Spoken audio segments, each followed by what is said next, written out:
मेरे साथ सभी लोग भारत माता का जयकारा लगाएंगे।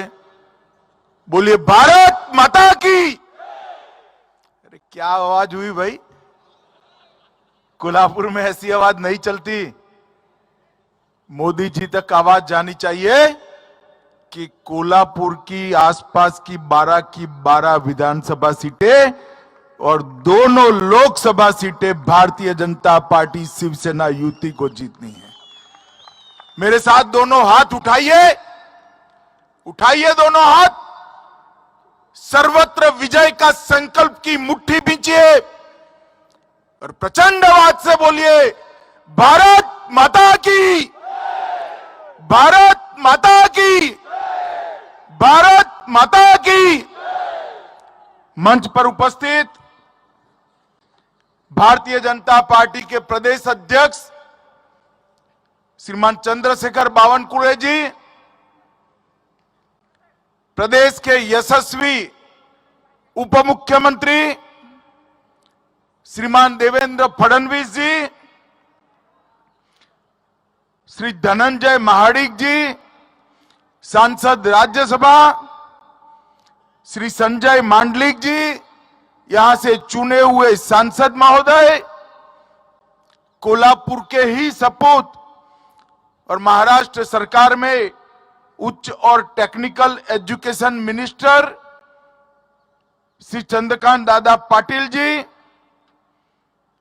श्री सुरेश राव हालवणकर जी, श्री राजेश समृत सिंह घाटके जी, श्री विनय कोरे जी, श्री प्रकाश आवाडे जी, श्री राहुल चिकोडे जी, श्री महेश यादव जी, आज के कार्यक्रम में उपस्थित हमारे पड़ोसी सांसद श्री संजय काका पाटिल जी, भारतीय जनता पार्टी के सह संगठन मंत्री श्रीमान शिव प्रकाश जी, और आज 12 विधानसभा सीटों से आए हुए भारतीय जनता पार्टी के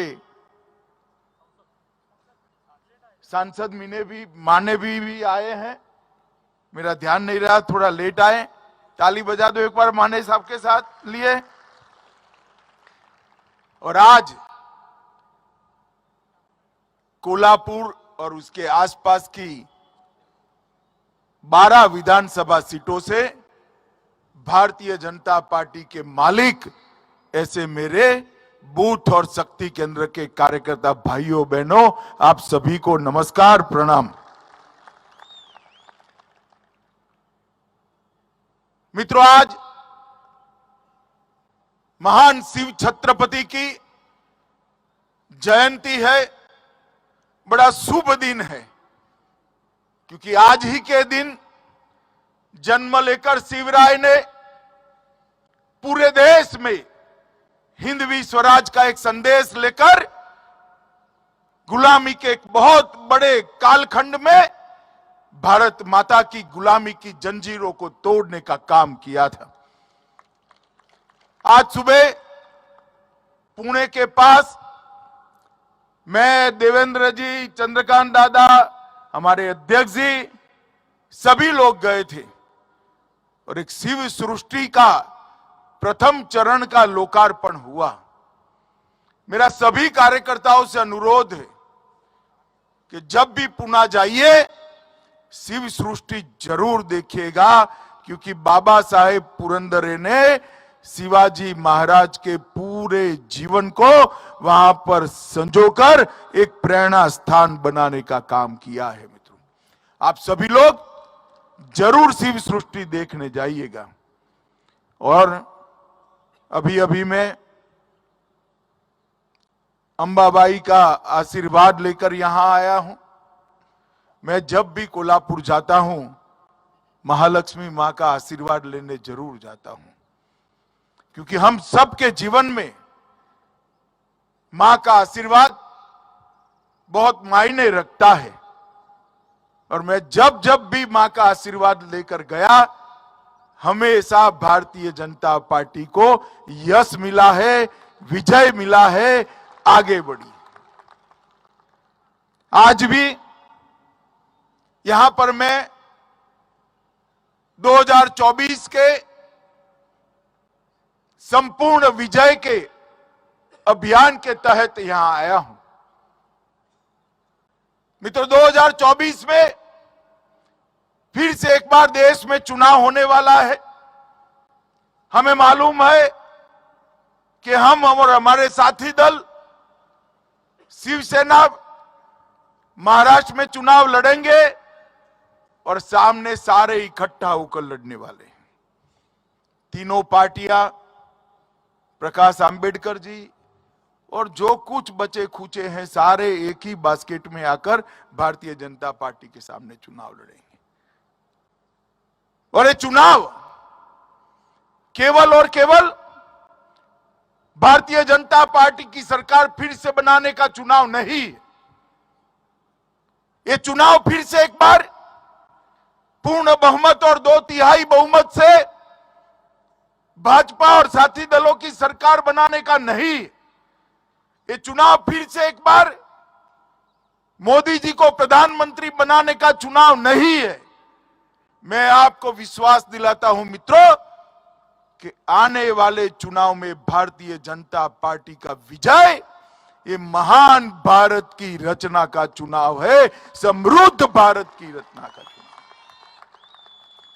मोदी जी ने इन 9 साल के अंदर ढेर सारे परिवर्तन करे। देश की प्रगति, देश में शांति, देश की सुरक्षा और देश की समृद्धि चकाचौंध हो जाए, इतनी तेजी से आगे बढ़ रही है। इसीलिए सारे लोग इकट्ठा होने वाले हैं। मगर मैं जरा भी चिंतित नहीं हूं, किंचित मात्र चिंतित नहीं हूं कि जिस पार्टी के साथ ऐसे देव दुर्लभ कार्यकर्ता हो, वो पार्टी कभी पराजित हो ही नहीं सकती। और यहां तो ये देव दुर्लभ कार्यकर्ताओं की टीम और साथ में मोदी जी जैसा करिश्माई नेतृत्व और परिणाम देने वाला नेतृत्व, ये दोनों का योग मणिकंचन का योग होता है। पराजय दूर दूर तक नहीं दिखाई पड़ने वाला है। मित्रों, हम सभी लोग भारतीय जनता पार्टी के कार्यकर्ता हैं। चंद्रकांत दादा धीरे धीरे धीरे धीरे अपनी स्टाइल से कह रहे थे, बूथ वाले आए, शक्ति केंद्र वाले आए, विधानसभा वाले आए। अरे दादा, काहे को धीरे धीरे बोलते हो? हमारी सामने वाली पार्टी की इतनी सभा नहीं होती, एक कार्यकर्ता का मेला हुआ इतना बड़ा हुआ है, देखकर किसी को अटैक आ जाए। ये भारतीय जनता पार्टी की संगठन की शक्ति का परिचायक। और भारतीय जनता पार्टी लोगों के बीच में लोक संपर्क और लोक संग्रह के सूत्र पर काम करने वाली पार्टी है। और इसीलिए जहां एक बार भारतीय जनता पार्टी का विजय होता है, वहां भारतीय जनता पार्टी हमेशा के लिए विजयी होती है। मित्रों, मैं आज आप सभी को 2014 के पहले का भारत का परिदृश्य याद कराने आया हूं। और शरद राव जी को भी कहता हूं, आप तो मंत्री थे, याद करिएगा कैसा भारत हमें सौंप कर गए थे आप। 2004 से 2014 तक ऐसी सरकार चली कि जिस सरकार में प्रधानमंत्री को कोई प्रधानमंत्री नहीं मानता था और सारे मंत्री अपने आप को प्रधानमंत्री मानते थे। जिस सरकार में फैसले की कोई प्रक्रिया नहीं थी, पॉलिसी पैरालिसिस हुआ था। 12 लाख करोड़ के घपले, घोटाले, भ्रष्टाचार, स्कैम हर रोज अखबारों की सुर्खियां बनते थे। कभी सुप्रीम कोर्ट ऑर्डर करती थी, कभी कैग कोई जांच जाहिर कर देते थे, कभी सीबीआई को पड़ती थी। वो सरकार चलाने वाले को मालूम ही नहीं था कि कौन आज हमें कहां से सर पर टपली लगाने वाला है, मालूम ही नहीं पड़ता। 12 लाख करोड़ के घपले घोटाले भ्रष्टाचार हुए। आए दिन पाकिस्तान से घुसपैठ कर कर आतंकवादी हमारे जवानों के सर काट कर ले जाते थे, उससे पैरों से अपमानित करते थे, और दिल्ली का दरबार चुपचाप बैठा हुआ था। दिल्ली के अंदर किसी में हिम्मत नहीं थी कि पाकिस्तानी आतंकवादियों के खिलाफ, इनके करतूतों के खिलाफ कोई कदम उठाए, कोई एक्शन ले। और प्रजा भी निश्वास के साथ सारी प्रक्रिया को मुख दर्शक बनकर देख रही थी। देश की आंतरिक सुरक्षा कोई ठोर ठिकाना नहीं था। उत्तर पूर्व में ध्वजवंदन नहीं करने देते थे, नक्सलाइट क्षेत्रों में स्कूलें बंद करा दी, कलेक्टर की ऑफिस को ताले लगा दिए। कश्मीर के अंदर आए दिन बंद, हड़ताल, बम धमाके, बम विस्फोट, सारे थिएटर बंद, सारे कल कारखाने बंद। एक प्रकार से देश के अंदर अव्यवस्था अपने चरम पर थी, और दुनिया में भी देश की साख नीचे नीचे नीचे गई थी। और उस वक्त 2013 में भारतीय जनता पार्टी ने तय किया कि हम अगला चुनाव उस वक्त के गुजरात के मुख्यमंत्री श्री नरेंद्र मोदी के नेतृत्व में लड़ेंगे, और वो हमारे प्रधानमंत्री पद के प्रत्याशी। देखते देखते देखते आक्रोशित युवाओं की भीड़, आक्रोशित युवाओं की भीड़ एक बहुत बड़े बवंडर में बदल गई, और सब लोग मोदी जी के पीछे लग गए। और 2014 का जो परिणाम आया, वो परिणाम मित्रों ऐतिहासिक परिणाम था। आजादी के बाद पहली बार किसी गैर कांग्रेसी दल ने पूर्ण बहुमत की सरकार बनाई। आजादी के बाद पहली बार भारतीय जनता पार्टी ने अपने बूते पर पूर्ण बहुमत की सरकार बनाई, और नरेंद्र भाई इस देश के प्रधानमंत्री बने मित्रों।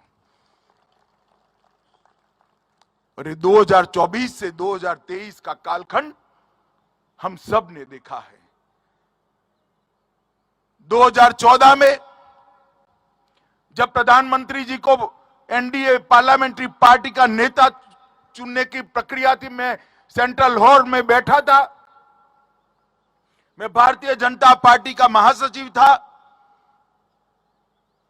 वहां पर मोदी जी ने भाषण किया कि मेरी सरकार दलितों की सरकार है, मेरी सरकार गरीबों की, पिछड़ों की, आदिवासियों की और किसानों की सरकार है। और आज पीछे मुड़कर देखते हैं तो वो कोरा भाषण नहीं था, मोदी जी ने कर कर दिखाया है मित्रों, ये कर कर दिखाया है। ये 9 साल के अंदर 10 करोड़ से ज्यादा गरीब माताओं के घर में गैस का सिलेंडर देने का काम हमारे नेता और देश के प्रधानमंत्री नरेंद्र मोदी जी ने किया है।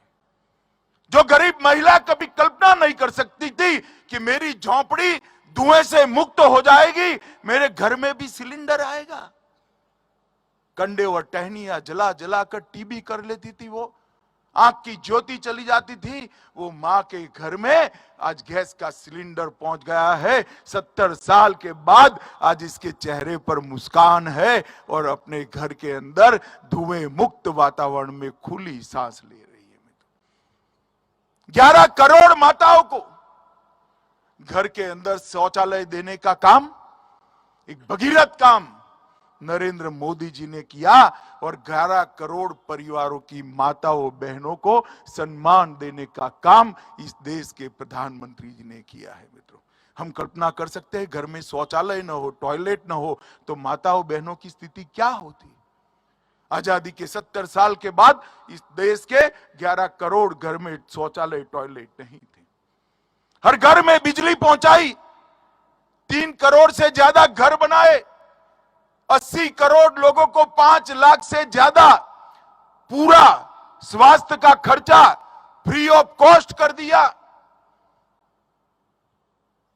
और कोरोना का समय आया, सबको लगता था जिनके पास पैसे हैं वो तो बच जाएंगे, टीका आएगा तो भी गरीब कैसे लगाएगा, उसका नंबर कब लगेगा।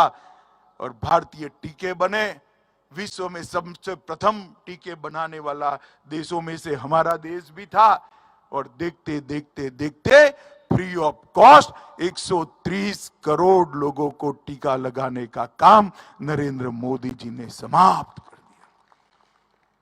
कौन गरीब, कौन धनवान, कौन युवा, कौन महिला, कौन वृद्ध, कौन किशोर, सभी लोगों को टीके लगाए। अब जो कोरोना का कालखंड आया, लॉकडाउन हुआ, 80 करोड़ लोगों को, देश के 80 करोड़ लोगों को उस दिन से आज तक प्रति व्यक्ति प्रति माह 5 किलो अनाज मुफ्त में देने का काम ये भारतीय जनता पार्टी की सरकार करती है। हर किसान के बैंक अकाउंट में सालाना 6,000 रुपया डालने का काम किया। धान और गेहूं की खरीदी लगभग 2.25 गुना हो गई। बंद पड़ी हुई गन्ना मिलों को अभी के बजट में 10,000 करोड़ का टैक्स का राहत रिट्रोस्पेक्टिव इफेक्ट से देने का, पश्चात असर से देने का काम देश के प्रधानमंत्री जी ने किया। किसानों के लिए ढेर सारी योजना लेकर आए। तो मोदी जी ने जो कहा था कि मेरी सरकार गरीबों की सरकार है, दलितों की सरकार है, आदिवासियों की सरकार है, पिछड़ों की सरकार है, किसान की सरकार है, उसकी उन्होंने परिपूर्ति कर दी। मित्रों, सुरक्षा के मामले में मोदी जी ने आजादी के बाद पहली बार देश की रक्षा नीति सुनिश्चित की। पहले रक्षा नीति विदेश नीति से प्रभावित होती थी। मोदी जी ने कर दिया स्पष्ट कि हमें दुनिया के हर देश के साथ अच्छे संबंध चाहिए, पड़ोसियों के साथ भी चाहिए, मगर हमारी सीमाओं के साथ, हमारे जवानों के साथ कोई छेड़खानी करेगा तो उसको मुंह की खानी पड़ेगी, वो सुनिश्चित कर दिया। पाकिस्तान को आदत पड़ी थी हर रोज यहां आकर कुछ न कुछ हरकत करने की। उरी और पुलवामा में हमला कर दिया, हमारे जवानों को जिंदा जला दिया, गोलियों से भून दिया। सब लोग सहम कर रह गए। अब क्या होगा, क्या हो सकता है, युद्ध तो कर नहीं सकते, क्या होगा। सब देखते ही रह गए। 10 ही दिन में सर्जिकल स्ट्राइक और एयर स्ट्राइक कर कर पाकिस्तान के घर में घुसकर बदला लेकर हमारे जवान वापिस आ गए। और एक ही कदम से पूरी दुनिया में एक संदेश चला गया कि भारत की सीमा और भारत की सेना इसके साथ छेड़खानी नहीं करते, वरना नतीजे भुगतने पड़ते हैं, नतीजे भुगतने पड़ते हैं। कई सारी ऐसी समस्याएं जिसके लिए देश सोचता था कि कभी रिजॉल्व ही नहीं हो सकता। यहां इतने सारे कार्यकर्ता आए हैं। भैया आप मुझे बताओ, 2014 के पहले आप मानते थे कि इस देश में कभी शांतिपूर्ण तरीके से राम मंदिर का निर्माण अयोध्या में होगा? ऐसा कोई मानता था क्या? जरा जोर से बोलो, मानते थे क्या? और जोर से बोलो, मानते थे? मोदी जी ने 2019 में राम जन्मभूमि पर भव्य राम मंदिर का शिलान्यास कर दिया है और थोड़े ही समय में राम मंदिर समाप्त हो जाएगा।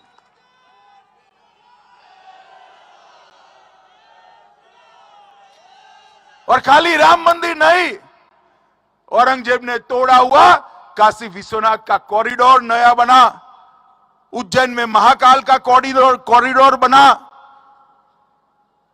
गुजरात में शक्तिपीठ को फिर से पुनर्जीवित किया गया। सोमनाथ का मंदिर भी सोने का बन रहा है। बद्री धाम और केदार धाम का पुनरुद्धार हुआ। हमारे सारे आस्था केंद्रों को गर्व के साथ महिमा मंडित करने का काम नरेंद्र मोदी जी के नेतृत्व में हुआ है। और मोदी जी ने सिद्ध कर दिया कि सांस्कृतिक विरासत को संभालना और आधुनिक भारत बनाना दोनों साथ में हो सकता है। इसके बीच में कोई विरोधाभास नहीं है। मुझे बताओ, आप कभी लोग सोचते थे कि ट्रिपल तलाक इस देश में खत्म हो जाएगा? बोलो, कोल्हापुर वालों सोचते थे क्या? मोदी जी ने एक ही झटके में ट्रिपल तलाक को समाप्त कर मुस्लिम महिलाओं को अपना अधिकार देने का काम किया है। मित्रों, अधिकार आज भारतीय जनता पार्टी की सरकार है, कॉमन सिविल कोड की दिशा में आगे बढ़ गई। और आप कभी सोचते थे क्या? नारा तो हम कभी सभी लोग लगाते थे, छोटे से तख्ते लगाते थे, जहां हुए बलिदान मुखर्जी वो कश्मीर हमारा है। एक देश में दो निशान, दो प्रधान, दो विधान नहीं चलेंगे। परंतु कभी आप सोचते थे धारा 370 हटेगी? बताओ भाई, कल्पना आती थी क्या ऐसी? जरा जोर से बोलो। 5 अगस्त 2019 को मोदी जी ने कलम के एक झटके से धारा 370 और 35 को उखाड़कर फेंक दिया। और शरद पवार की पार्टी एनसीपी, राहुल बाबा की पार्टी कांग्रेस पार्टी, सपा, बसपा, ममता, समता, नीतीश कुमार, कोई बाकी सब लोग खड़े हो गए, विरोध किया और कहते थे कि मत हटाइए, मत हटाइए। मैं ही बिल पायलट कर रहा था। मैंने पूछा क्यों ना हटाए भाई? तुमने कहा कश्मीर में खून की नदियां बह जाएगी। मित्रों, 370 कलम समाप्त हो गई। खून की नदियां छोड़ो, किसी को कंकर चलाने की हिम्मत नहीं हुई है, कंकर चलाने की हिम्मत। और आज ये कश्मीर भारत माता का मुकुटमणि हमेशा के लिए भारत का अभिन्न अंग बन गया है। उसको कोई हमसे जुदा नहीं कर सकता। ये काम नरेंद्र मोदी जी ने किया। जिस कामों के लिए 70 साल से इस देश की जनता आस लगाकर बैठी थी, कोई तो आए और ये कामों को पूरा करे। मोदी जी ने, देश की जनता ने 2 बार उनको मैंडेट दिया। मोदी जी ने सारे काम, 70 साल के काम 5 साल के अंदर समाप्त कर दिए। इस देश को दुनिया में उत्पादन का हब बनाने का काम किया। कृषि का विकास तो करना ही है, अर्थतंत्र को आगे बढ़ाना है, तो दुनिया भर की कंपनियों को भारत में उत्पादन करने के लिए प्रेरित करनी है। मेक इन इंडिया की पॉलिसी लाए, अनेक प्रकार की नीतियों का निर्धारण किया। अंतरिक्ष के क्षेत्र में, ड्रोन के क्षेत्र में स्टार्टअप की पॉलिसी, मैन्युफैक्चरिंग हब की पॉलिसी, कई प्रकार की पीएलआई स्कीम लाए, कई राज्यों में डिफेंस कॉरिडोर बनाए। और देखते देखते देखते भारत आज दुनिया में सबसे लोकप्रिय उत्पादन का हब बना है। दुनिया की सारी कंपनियां आज भारत में उत्पादन करने के लिए लालायित खड़ी है। और इसका परिणाम क्या हुआ? 2004 में अटल जी देश के अर्थतंत्र को 11वें नंबर पर छोड़कर गए थे और अर्थशास्त्री प्रधानमंत्री मनमोहन सिंह 11 से 1 कदम आगे नहीं बढ़ पाए। 10 साल तक 11 का 11 किया। और एक बार तो कांग्रेस के प्रवक्ता ने बहुत बड़ी उपलब्धि बताई कि हमने हमारी रैंकिंग को नीचे नहीं जाने दिया। बहुत बड़ी, कितनी बड़ी उपलब्धि उन्होंने बताई। मोदी जी ने 9 साल में हमारे अर्थतंत्र को 11वें नंबर से 5वें नंबर पर पहुंचाने का काम कर दिया। इतनी बड़ी छलांग कभी नहीं लगी। और ये सिद्ध हो गया कि भारतीय जनता पार्टी आती है तो अर्थतंत्र आगे बढ़ता है, और कांग्रेस और उसके साथी आते हैं तो अर्थतंत्र में स्थगितता आ जाती है। 9 साल से सरकार चला रहे हैं। 12 लाख करोड़ के घपले घोटाले करने वाली ये कांग्रेस पार्टी और उनके साथी शरद राव समेत सभी, कोई हम पर आज तक एक पैसे का भ्रष्टाचार का आरोप नहीं कर पाया। हमने प्रामाणिकता के साथ सरकार,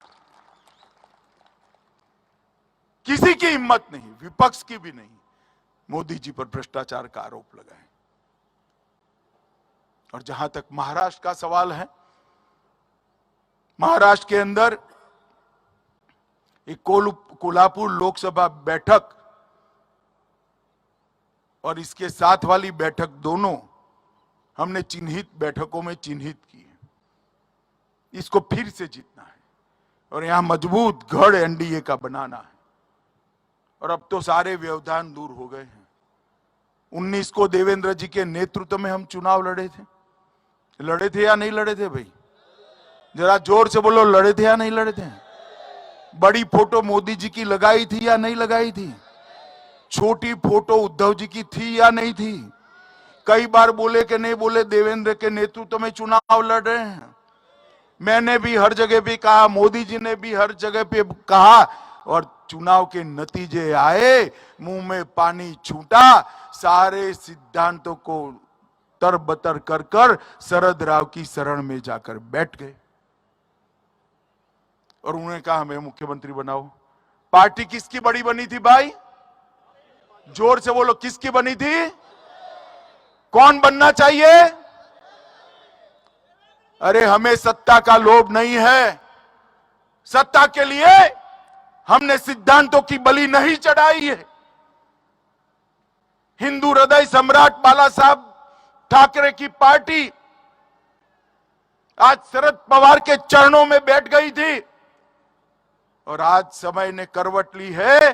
शिवसेना असली बनकर धनुष बाण के साथ भारतीय जनता पार्टी के साथ खड़ी। और मैं फिर से कहता हूं, हमें सत्ता का मोह नहीं है। हमारे मन में महाराष्ट्र का हित सर्वोपरि। और आज भी एकनाथ शिंदे जी को मुख्यमंत्री बनाने का काम केवल और केवल भारतीय जनता पार्टी के हमारे ज्यादा विधायकों ने किया है और आज उनको सबक सिखाने का काम भी हुआ है। मगर महाराष्ट्र के अंदर जब चुनाव है तब हमारी अपेक्षा महाराष्ट्र के अंदर बहुमत की नहीं है। बहुमत नहीं प्राप्त करना है। गत चुनाव में भी 48 में से 42 सीटें जीते थे, मगर हमें इससे संतुष्टि नहीं है। इस बार बहुमत नहीं चाहिए, संपूर्ण विजय चाहिए। 48 की 48 लोकसभा सीटें भारतीय जनता पार्टी की झोली में डालनी, मोदी जी के झोली में डालनी। और शिवसेना भाजपा युति फिर से एक बार ये सिद्ध कर ले कि कुटिल बुद्धि से राजनीति को और सत्ता को कुछ क्षण के लिए तो हथिया सकते हो, मगर रण मैदान में जब आने का समय आता है तब तो साहस, शौर्य और परिणाम ही काम आता है, जो आपके पास नहीं है, भारतीय जनता पार्टी के कार्यकर्ताओं के पास है। मित्रों, मोदी जी के नेतृत्व में महान भारत की रचना करनी है, समृद्ध भारत की रचना करनी है। और देश की जब शताब्दी हो 2047 में, तब दुनिया में हर क्षेत्र के अंदर भारत सर्वप्रथम हो, इस प्रकार के भारत की नींव डालने का काम करना है। इसलिए एक और बार पराक्रम की पराकाष्ठा और पुरुषार्थ कर कर महाराष्ट्र के अंदर संपूर्ण विजय प्राप्त करनी है। 48 की 48 सीटें मोदी जी की झोली में डालनी है। सेना भाजपा युति फिर से एक बार पूरे महाराष्ट्र पर वर्चस्व प्रस्थापित करे, ये बहुत जरूरी है।